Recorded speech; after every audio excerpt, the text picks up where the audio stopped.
Hello, I am Mariano Gutierrez Alarcón, and welcome to the second season of the 12th Man Academy, the show that asks the questions we believe the fans want to know about football. Joining me for this second season is well-known and passionate manager Gus Poyet and our voice of the fans, long-suffering supporter Steven Brown. Together, we will get inside the pitch and hope to answer your doubts about managing at the top end of the game while we get the inside track of being a top-level football manager.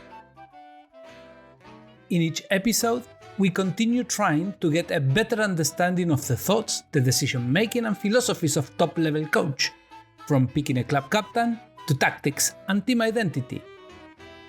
So strap in and join us to the 12th Man Academy as we explore the world of football and connect the fans to the managers like never before. Hello Gus, hello Steven, welcome to the third episode of Season 2. Hello Steven, hello Mariano, pleased to be with you again. Evening gents, good to see you, how you doing? Very well, thank you guys.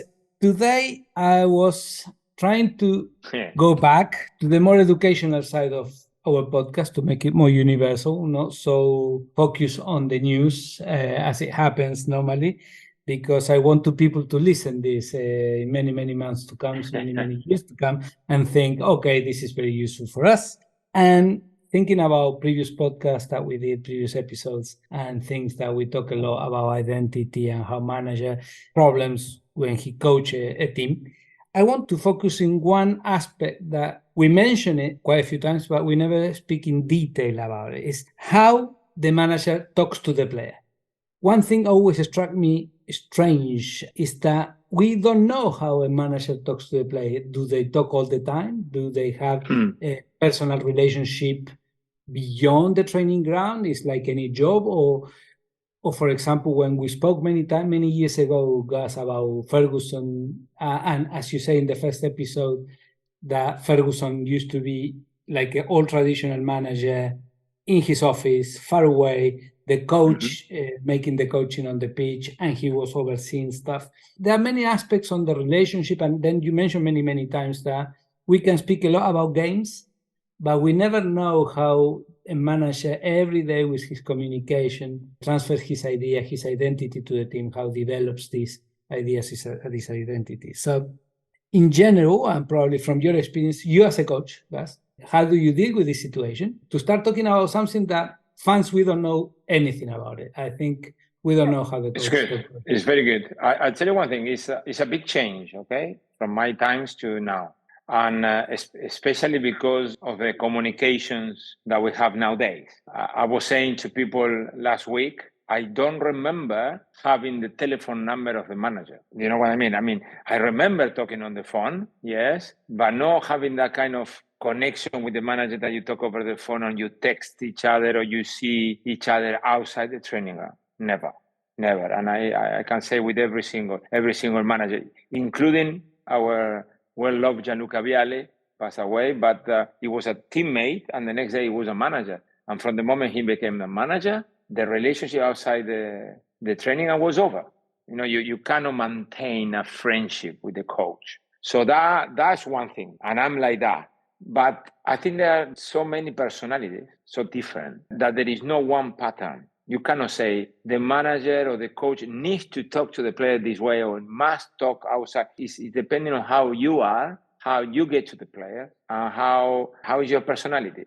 I'm quite straightforward with the players. I like to know a lot about the player because the more I know about their personalities, it helped me to make decisions after when I had to play them or not. I'm reading a lot, hearing a lot about managers speaking to players before they sign them to get to know their personality. They know what they are as a footballer, but now it's all about personality. I was listening to some podcasts today while I was driving, and it was the Italian guy that's just left Spurs, interview with The Athletic, and he wants to know about the personality of the person and where they come from, their family. He was talking about Mickey van der Ven, and he was interested that his dad was like ex-military and how that was important to him because he's going to be a disciplined centre-back. And I was like, well, that's a bit extreme. That's a bit wide. So how far do you go into someone's personality as a coach? When you have a good relationship inside the club, it's always my first question to the sport director or to the scouting department. I said, okay, we know the player. Now we need to find out about the person.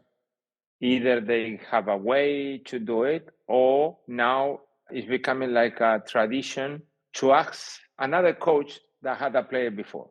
I can tell you, without giving nothing away tremendously, some people from Liverpool contact me about Luis Suarez before Luis Suarez arrived. Some people from Sevilla contact me about Jules Koundé before they signed Jules Koundé.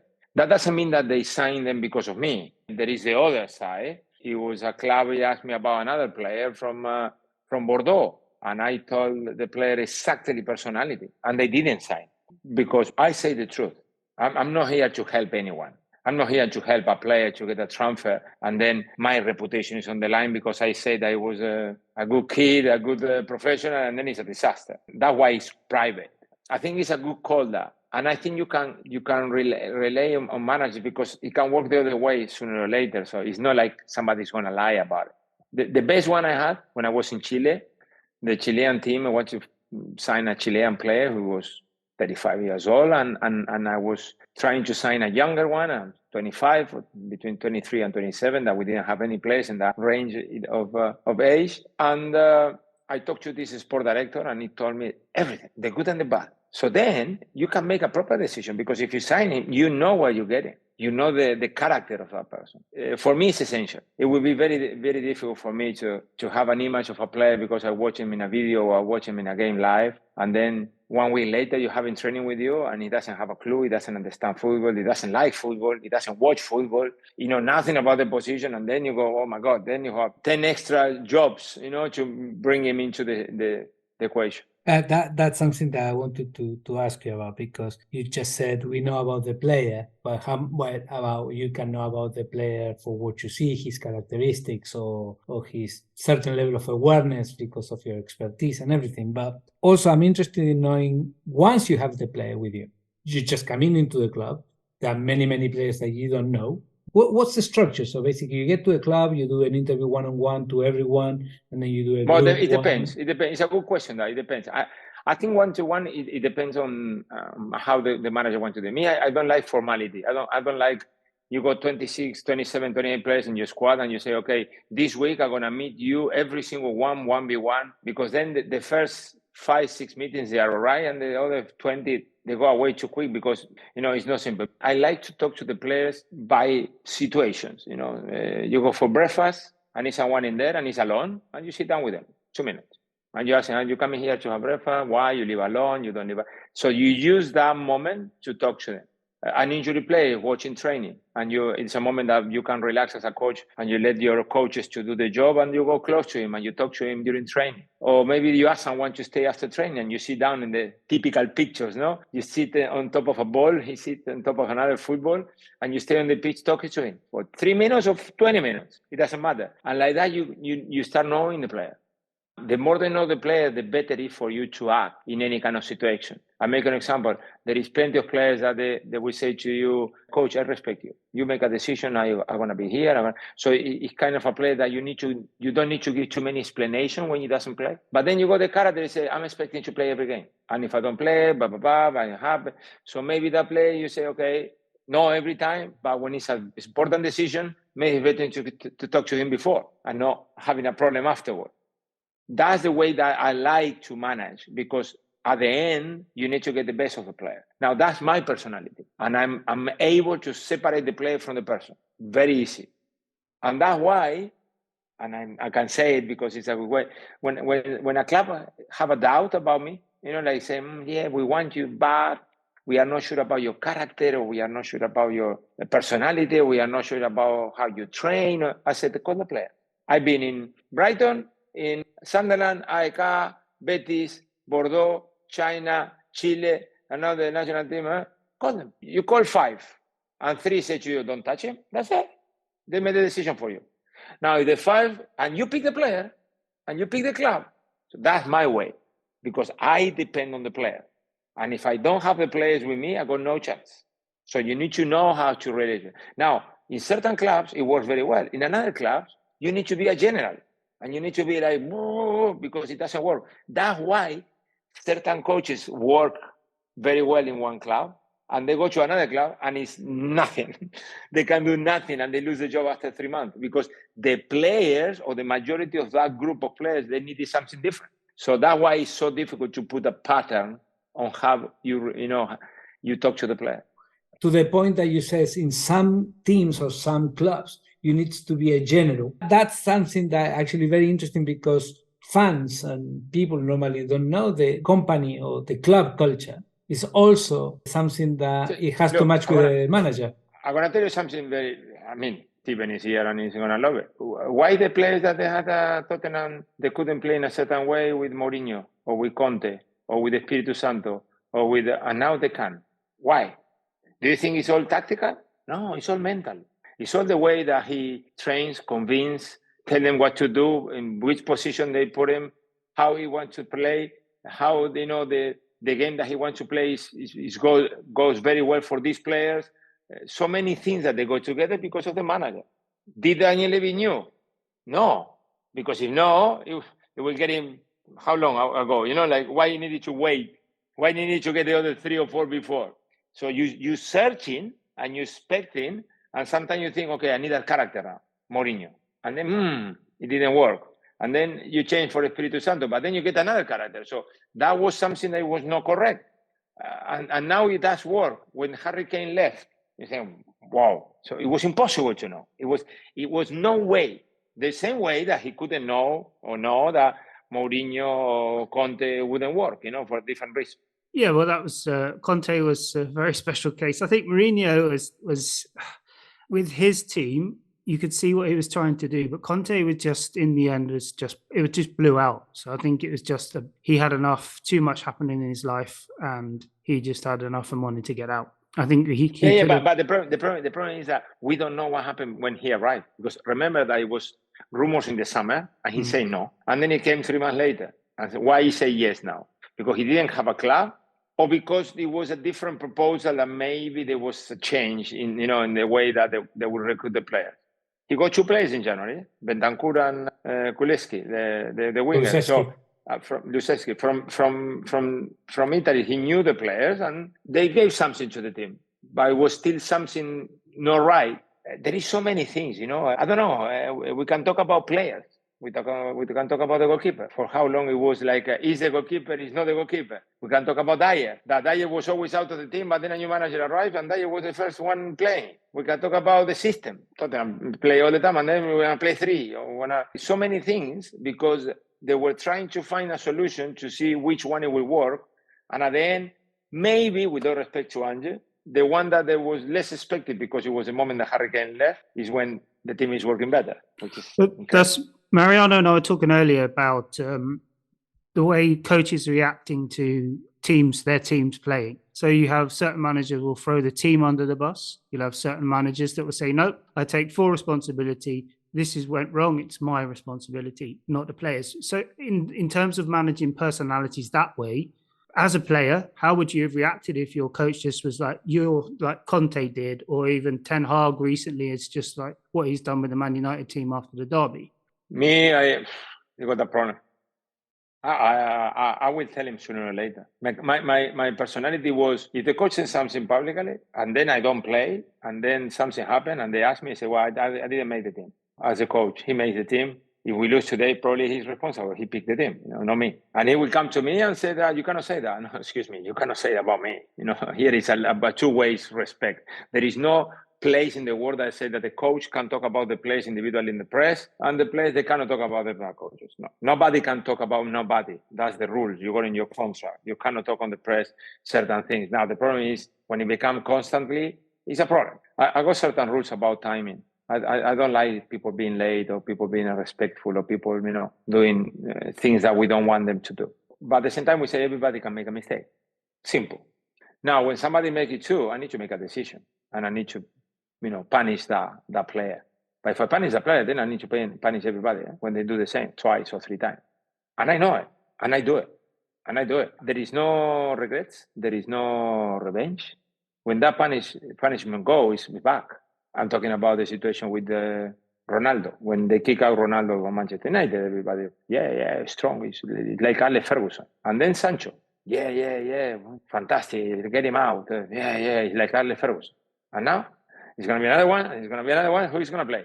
So that's a situation that you control it. Like I said, he got his personality, and that his personality is him, and he managed that. And I'm sure it's going to work in many, many places. But in another ones, sometimes it doesn't work. And that's something that is very important. That's why sometimes we say, coaches, I prefer a little bit less good, but I'm the right person for that job. That's that you go to the top, said. That was go in to the the last top interview. and not being yours. Yes, it's because you want to work well. You want things to work.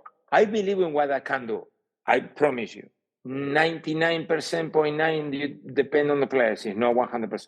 You can take whatever you like the players. You can train everywhere, everything, every detail, everything. But then they play.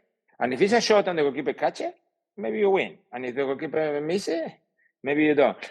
Without getting into mistakes, VAR and company, But I think going back to the talking to the players, I'm very honest. Now, I don't hurt people. It's a difference between being honest and really hurt people because, I'm not going to tell a player, even if he is, you are the worst player I ever coached in my life. No, I won't. Even if he is. And that doesn't mean I'm going to lie. I'm not going to tell him he's good. No chance. I'm going to tell him that he's in a very, very difficult situation and probably won't play. So if the reasons they are difficult to explain, but he needs to know, if he wants to know. I don't call a player to tell him he's not going to play ever. No. The players, sometimes they come and they ask you. So I'm honest without hurting. Now, it did happen once to me that the person in front of me was very aggressive and it went over the top. So then I was fully honest. Then it hurts. But not because of me, because of him. Because at the same time, I cannot stand there and just take something that is not respectful, some accusations. So then you need to tell him the truth, even if it hurts. But I tell you, I've been in, 7 clubs or 8, and I coach, 250 players, and I have once. Normally, the players, they are fantastic. I'll tell you another situation, which is nice. When they promise a player that he's going to play, there is plenty of managers, Steven and Mariano, that they say to a player, don't worry, you will play in the next couple of weeks. Just to throw it forward. And then they don't. I never do that. I will never do that. I told a player, look at this one, how nice, Steven. I told a player, you will play against Holland. You will start against Holland. Because we were playing Republic of Ireland before. And I said, you will play. Now, I tell you now, if the striker is playing against Republic of Ireland, score a hat-trick, you won't play. Because I cannot change him, But any other situation, scoring a goal, playing well, it doesn't matter. You are my number 9 for that game. And he played. And the number 9 scored in the previous game, the other. And we won in Republic of Ireland. Because when I say something like that, I mean it. I know 100 managers that they promise people things and then they never happen. Because they want to, we say in Spanish, like, tirarlo para adelante, Put it forward. Put it forward. You don't want a problem today. Okay, yeah, you will play in the next 2 or 3 weeks, you will play for sure. And then you don't play. And then if you play 5 minutes, it's capable of saying, well, I told you will play. I didn't say how long. You play 5 minutes. So they always announce. I don't like that. I hate that. I left Chelsea and I went to Spurs because Ranieri said to me, you will play more than what you think. Excuse me? First, how do you know how much I think I'm going to play? You read in my mind, you are a genius. Yeah? And secondly, I want to play every game 90 minutes. It is more than that? No. So how you can tell me that I'm going to play? Come on. No. I don't start the season and say, okay, how many games? 38. Okay, I think I'm going to play 20 this year. No. I start the season playing. I want to play every game. Then if I don't, of course, it's the decision of the coach. I never, ever went to see the coach and ask why I'm not playing. Never. One of the things I always thought about professional footballers is they have to be very mature at a very early age to speak to managers, to speak, to take the opportunities they have to take. 19, 18-year-old and leave home and having all these decisions to make. And for example, you just said, I never asked why. I never was, I wasn't selected for playing or not playing. Because something in you told you that it's something that you should not know. It's not your place to know. And that's a maturity that probably you brought, you have it in yourself. Some players don't have it. And for me, what I'm interested in is how much a coach teach these things to the players or talk about the things to the players? Is there regular communications, or it is more about your style? You say you're casual, you take the opportunities to chat wherever the opportunity arises, and you take this opportunity and you speak to the player, or they're very detached, the team from the manager in general, and they don't speak about these things. How a player develops and how a coach these sort of things without being so invasive or passing the limits. That's something that actually... Yeah, teaching is difficult, Mariano, because I always tell the players what I think, and I can give an advice, but they need to make the final decision. I never tell a player, you have to do this in your life, or you cannot go and see a manager and ask why, because I done the opposite. Robbie Keane asked me when we were at Tottenham some questions, and I didn't have the answer. I said, the only one who knows the answer is Juan de Ramos. He said, if you want, I go with you, and I translate. And he went to see Juan de Ramos, kind of because my as an assistant coach, I told him, I don't know the answer. So not like I push him, but I opened the door for him to go and see the manager. But the decision was his. That's the important thing. Because also there is different situations. Tarico will tell you all the time, Mauricio will say to you, okay, I start the season, I don't play. And then I'm a left back or a right back. And then we start the season and we lose, and the right back is also. And then we lose, and the right back is also. And then you are there, you're training, and you're okay, and you're okay. So maybe one day you see the coach and say, my time, no? I mean, you're not winning. We're not doing well at the back. We concede goals. Give me a game in my time. But that doesn't mean that you go to see him. Like I said, it's not like a formal. It's a matter of having that.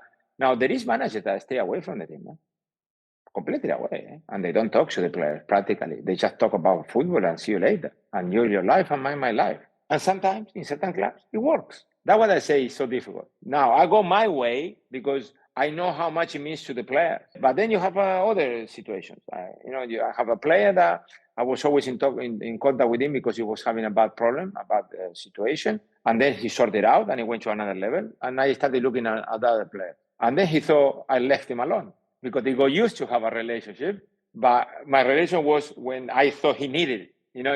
He was in a bad situation. When you are in a good situation, I need to help somebody else.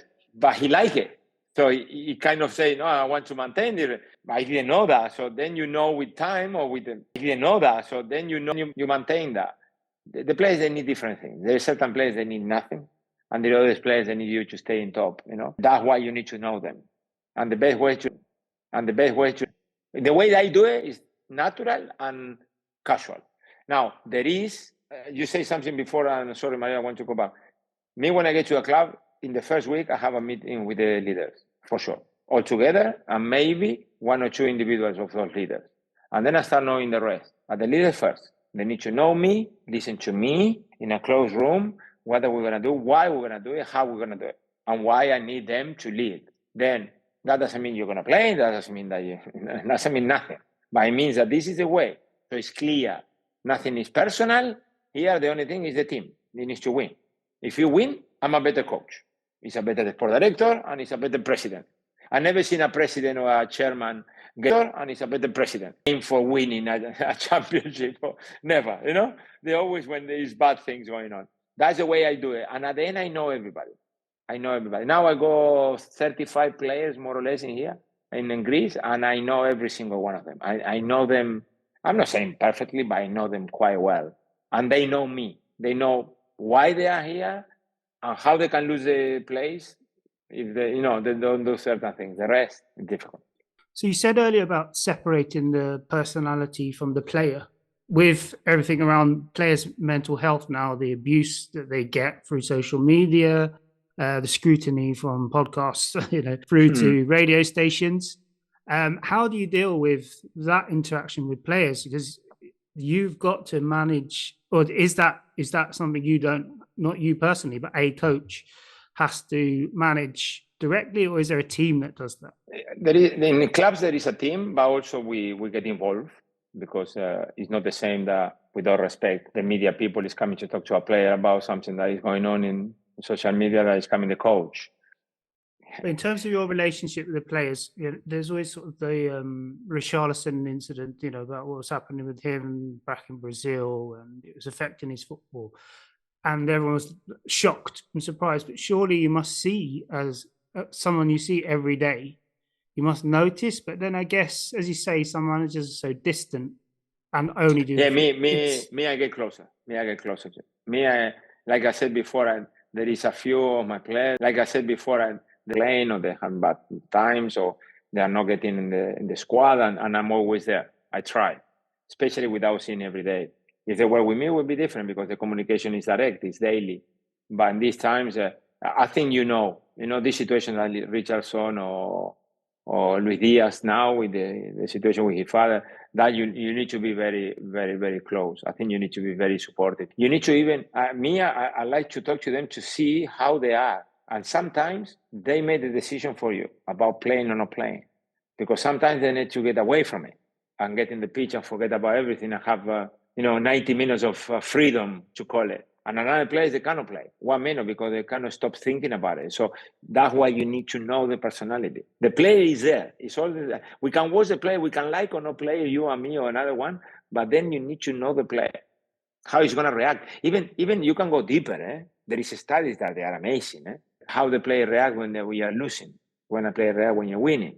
Good or bad, both ways. There is players that you're losing and they get worse. And the players they're losing and they react and they become animals. Or when you go players that they're winning and they get confidence and they kill you. They score 7.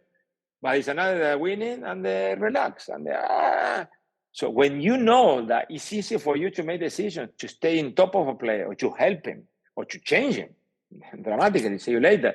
So all those situations, it takes time. But the more you know those players, the better it helps, the decisions that you're going to make for the team.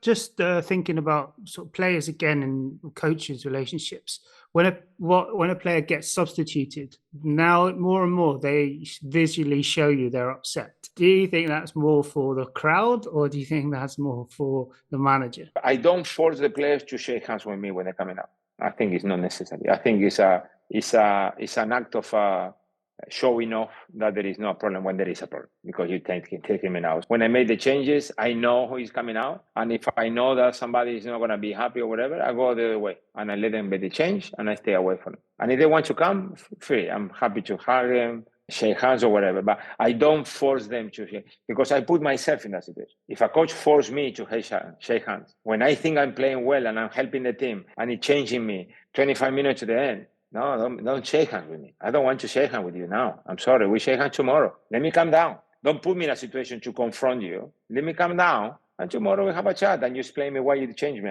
25 minutes before then. But there is people that they say, no, you must do it. Okay. Is their personality. Fair enough. So you need to know yourself and know what you gain with that situation. If you gain with that situation that you force the player to accept that you're changing him in front of the whole staff, okay, then don't buy any character. Changing slightly the direction of coaching relationship with players. Another thing that always strike me as difficult to understand, it's, for example, to improve a player. Many players says, I improve a lot with Gus as a coach and blah, blah, blah. And I'm talking exclusively about football things. I'm not talking about personal stuff. And I remember once we did our first recording a long time ago that you said that you had to train a striker to head a ball because he couldn't make a header. And you do the special training for him and he developed that skill. Normally, how much a coach or manager speak with the players in technical things to improve them, teach them? Club level. Club level. I'm talking about top level. I think you always have something to work with the players individually, except the special ones, okay? And normally the special ones, they ask you to do something specific. So it's like when you want them to do, they're already doing it themselves, so you don't need to do it. Young ones, there is plenty to do.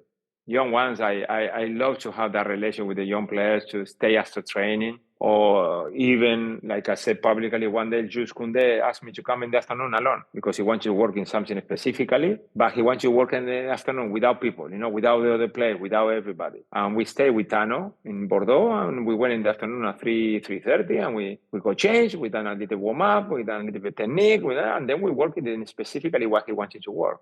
I think that's the relationship that you get when you are like we are, because they are able to ask you for extra training if you don't do it already. Like in everything, it's depending where you are, depending on the group of players. The one over 30, I would say to you that it's very, very difficult that they're going to improve something in football. They already what they are. Maybe they understand something that you want them to do, but technically, physically, that's it. The young ones, yes, plenty.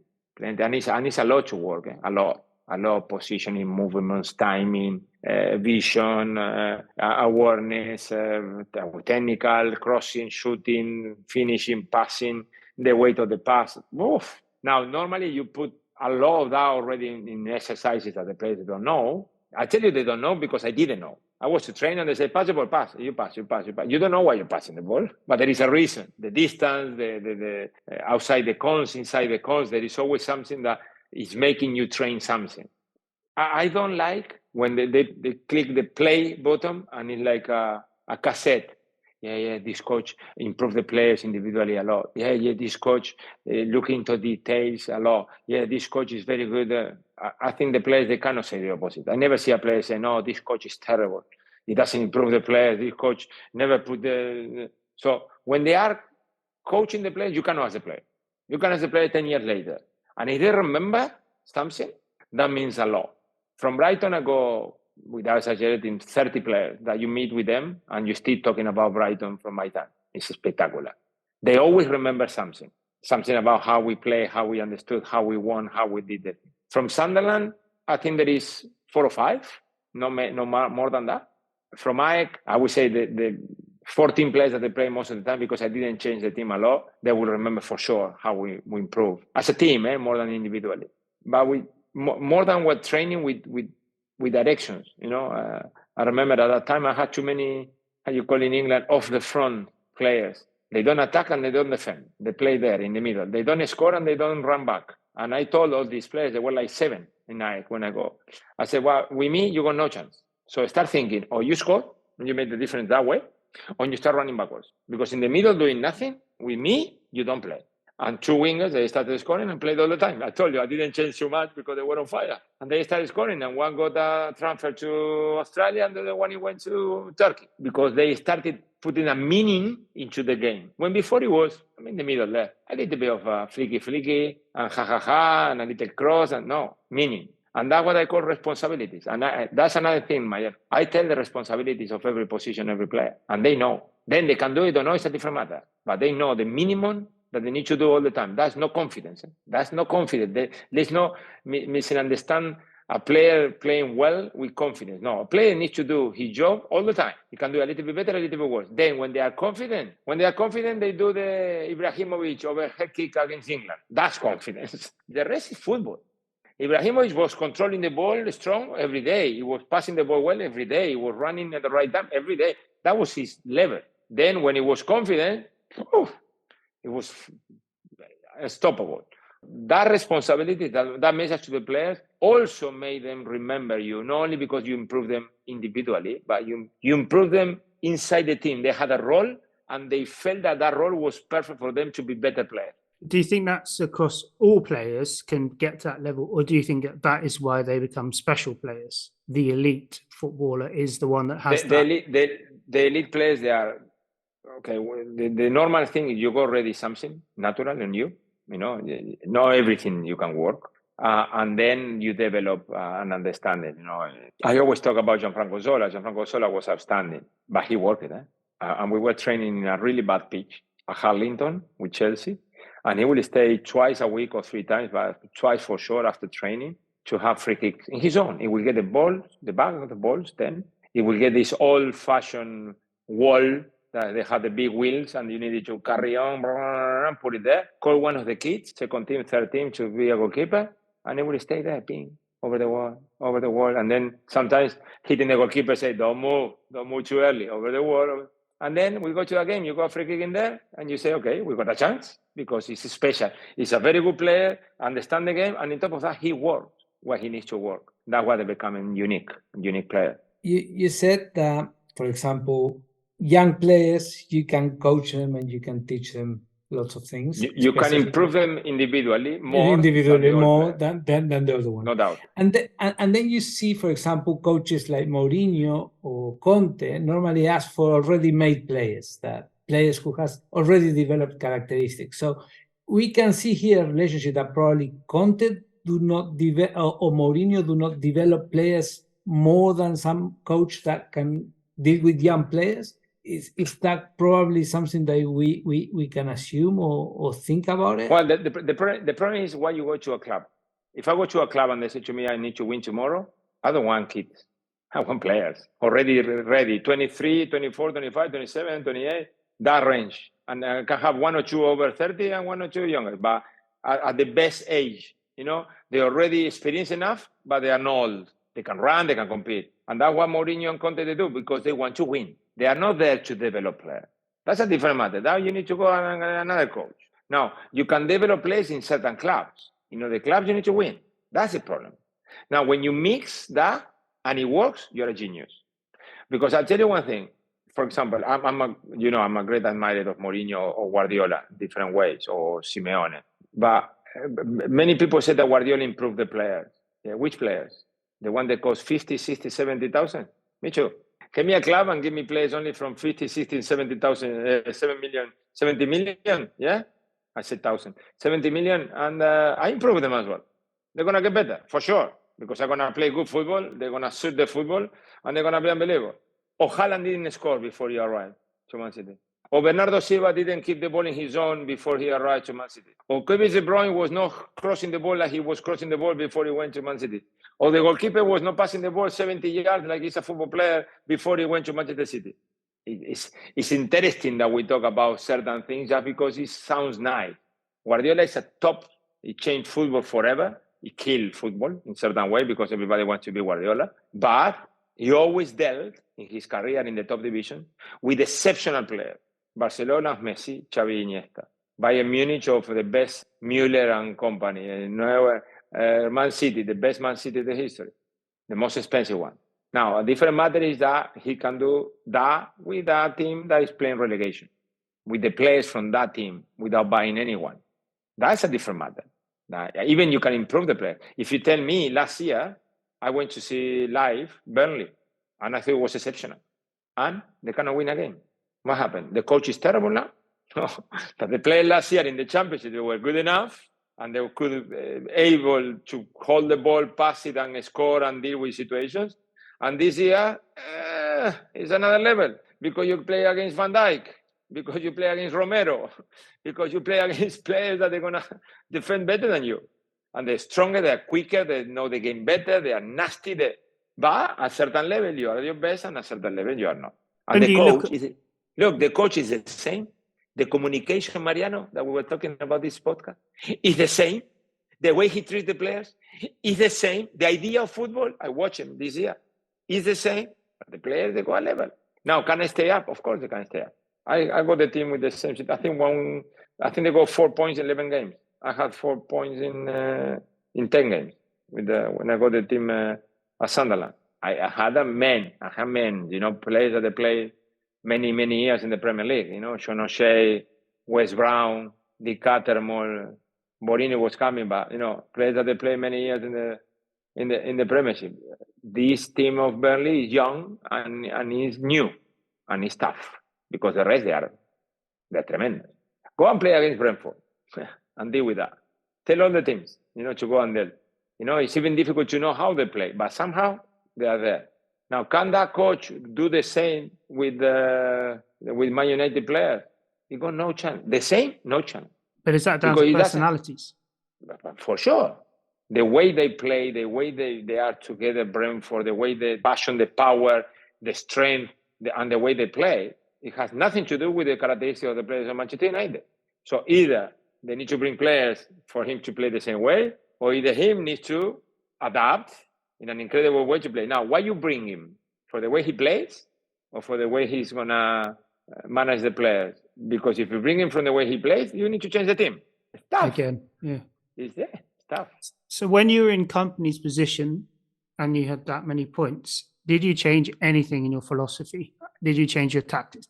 Or did you just say, we're sticking to this, we're going to keep going? When I went to Sunderland, I remember I got the job after 7 games. So the team was already there. I was not before that, so we didn't develop anything. I tried to go and put in practice exactly the same that I was doing in Brighton, and it was not possible. For example, in the beginning, I would say easily in the first 3-4 months, we couldn't play from the back. And we train and we train and we train. And Tano was telling me, no, okay, we play there. Steven, we play there. Why are we going to play from the back and lose it, don't lose the game? But then from the middle forward, we started playing. And we started moving the ball. And the players, they started enjoying it. And then they started realizing and knowing the reason and how and the timing and why the positions. And then we started playing a little bit more. And then everybody got involved. And then when you realize, we play football. Okay?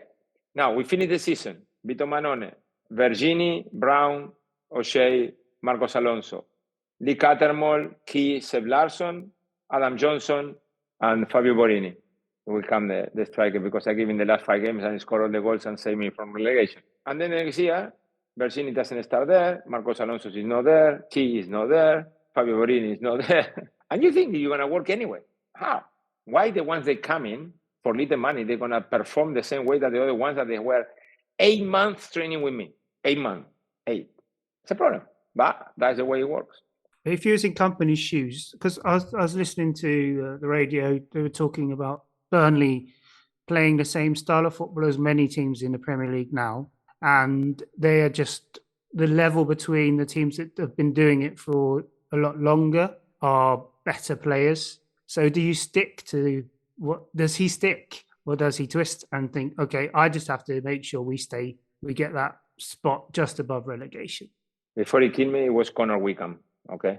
Connor, sorry. I was very strong in the terms of, because the way we finished the first season, the second season, I started playing. I didn't give up. And it was difficult. It was difficult because of the personnel. It was very difficult. I think we talked about identity here in the beginning. And I said to you, Brighton, it took me like nearly 1 year. I think it was 10, 11 months.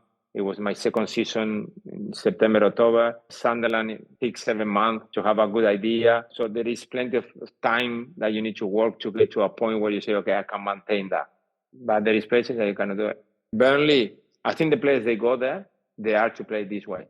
Now, if they manage to know when and where better, or not all the time, you know, sometimes it's 100%. You have to play 100% all the time. And that's difficult. That is only for the Man City and not even Barcelona now. That's the situation when it's forced every time to do the same. It's a problem. I remember when we were training with Tano. You stop playing football, and 10 years later you want to play a little circle with the player, and you think you're still a football player, and they're quicker than you, and they're powerful, and you think they don't reach, they reach. You think you got enough space, you don't. So that's the problem. So that's the situation when you are up from the Championship to the Premiership. Now in the Championship, the distances that you're playing, they were enough and good. And now you go to the Premiership and they are not good enough because they are quicker and they read the game better, they are closer, and that's a problem. One thing is to play with the ball, and another thing is to play football. With the ball, everybody can play with the ball. You can kick it and you can kick it forward. Now, to play football, you need to understand so many things that happen. And remember, every game, every action, every moment is different. It doesn't repeat itself. Because the ball is different, because the position is different, because the pitch is different, because the weather is different, because so many things are different. The momentum, you're winning, you're losing, you're drawing, it's a final, it's not a final, it's a summer game, a friendly game. That's the situation. But going back to communication, I'm going back to the manager of the players. The more you know, my message is the more you know the player personality, the better for you in the long term, no doubt. Coach. Thank you very much, Steven. Do you have any extra questions? I think this. No, Steven is just getting nervous. You know the teams. I have the teams here. I have the teams here. Come on, say the team before we cut. Sanchez. Yes. Axel Disasi, or whatever his name is. Silva, James, Colwell. Okay, Sterling. So he plays James. Yeah, and Colwell. Oh, he played Colwell left back. Big guy. You want to attack there, I see. Gallagher, Caicedo, Fernandez, Palmer, Jackson, Sterling. Okay, interesting. And Tottenham is difficult, at the moment to make the team. Brennan Johnson. Everybody knows the team. Brennan Johnson is in. Play. Yeah. Johnson is in. No, Why do you think Johnson? He's not even on the bench? Yeah, he's on the bench. Yeah, he is, yeah. You know what, I'm pleased? Bentancur is back. You're not I the love only that. one. I love that. Oh, Dyer's on the bench. Dyer. He's been on the bench now for a few weeks. Okay. He's brought him back Interesting. into the squad. That's He's lovely. actually in the matchday squad. Well, we don't yeah. have many center How long backs. do you think Bentancur is going to take to get back? It depends if he plays. You know what? It helped me a lot, the old reserves on Monday night. I played a couple of games, proper games. I remember playing one game with the Spurs at against West Ham, and Dagenham and Redbridge. Horrible. But I played. And in the other team, it was, he's coming like Don Johnson, no, Dan Hutchinson. Hutchinson, the midfielder. And he was playing there, and I was going crazy. And he said, guys, don't get injured here. Just play normal, relax. And I was playing like it was a World Cup final. But that gives you because in the reserves, in the other team, they were playing 5 or 6 players from the same team, and in your team as well. So it became a proper game, even if it was reserves Monday night in a small pitch. And that helped you to get back. Now, when you don't play games, how long you can play? 20, 30 minutes.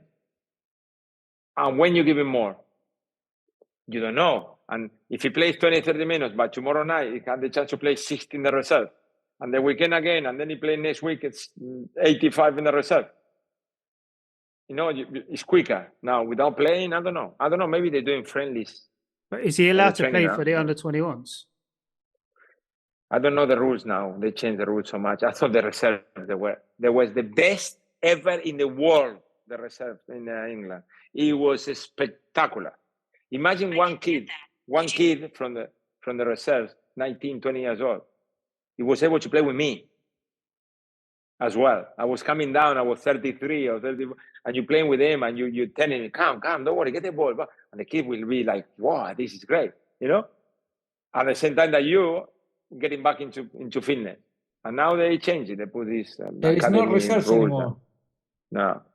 First they done Academy A and Academy B, then they done under 23, then they done under 21, and maybe 2 or 3 they can play, bigger. But sometimes they don't play the day after, they play the day before. So how you know? Anyway. Okay. All right. Enjoy. Thank you very much. Okay. So Cheers, what's your fellas. prediction for today? Yeah, come on, let's have predictions. I think that it's gonna be a draw. Very political. Yeah. No, me, I'm between you and me now. I'm very worried about it. Tomorrow morning is 7:20. I go on 5 Live, and at 9:30 I go and talk sport. I'm gonna talk, and I'm gonna make sure that I say exactly what happened in the game, which is gonna be interesting. But it's gonna be amazing. How is the weather over there? Mine? Yeah. Yeah. Pissing down. Oh, interesting. Well, I live in Wales. It's like islands, rains all the time. No, I was thinking about London because depending on the weather, too many foreigners in Chelsea, You said that. Thank you, gents. Okay. If you enjoyed this podcast, please subscribe to the series, leave a winning review or a 5-star rating on the platform you're listening on. And do not forget to check our website at www.12asintheword-man-academy.com and let us know what would you like to know. If you would like to sponsor this podcast, please email us to sponsors@the12manacademy.com. See you next time at the 12 Man Academy.